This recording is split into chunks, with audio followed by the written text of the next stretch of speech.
నానా హుహు. Data types నాకర్థమైంది. ఓకే. కానీ ఆపరేషన్స్ నాకు నేర్పించవా? లైక్ అడిషన్, సబ్‌ట్రాక్షన్ ఇంకా ఏమున్నాయి? ఓకే. సో, ఎనీ లాంగ్వేజ్ పైథానే గాదు. ఏ ప్రోగ్రామింగ్ లాంగ్వేజ్‌లో అయినా కానీ కొన్ని ప్రీ డిఫైన్డ్ ఆపరేషన్స్ డైరెక్ట్‌గా చేయగలుగుతాం డేటా మీద. ఆటిల్ని ఆపరేటర్స్ అని కూడా అంటాం. ఇప్పుడు పైథాన్‌లో మనము మొన్న చూసింది, రీసెంట్‌గా చూసింది అరిథమెటిక్ ఆపరేషన్స్. అంటే ఏమేమి ఆపరేషన్స్ చేయొచ్చు అక్కడ?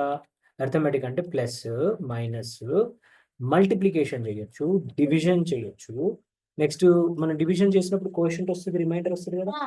దాన్ని మాడ్యులస్ డివిజన్ అని అంటారు. పర్సెంటైల్ పెట్టాలి. నెక్స్ట్ ఫ్లోర్ డివిజన్ అని అంటాం. అంటే డెసిమల్స్ లేకుండా ఉట్టి కోషంట్ ఇస్తది. సో, ఇవి వేరియస్ అరిథమెటిక్ ఆపరేషన్స్. అలాగనే మనకి కంపారిజన్ ఆపరేటర్స్ అని ఉంటాయి. అంటే 10 పెద్దదా 5 కంటే? లేదా చిన్నదా? 10 ఈజ్ ఈక్వల్ టు 5 ఇట్లాగనమాట. సో, ఈక్వల్ టు సింబల్ లేదా not equal to, greater than లేదా greater than, equal to, lesser than, lesser than very good. Less lesser than than or equal equal to ఇట్లాగా. Next we also have something called as logical operator. అంటే and, or అని operations ఉంటాయి. Next identity operator అని ఉంటది. Membership operators అని ఉంటాయి. Okay.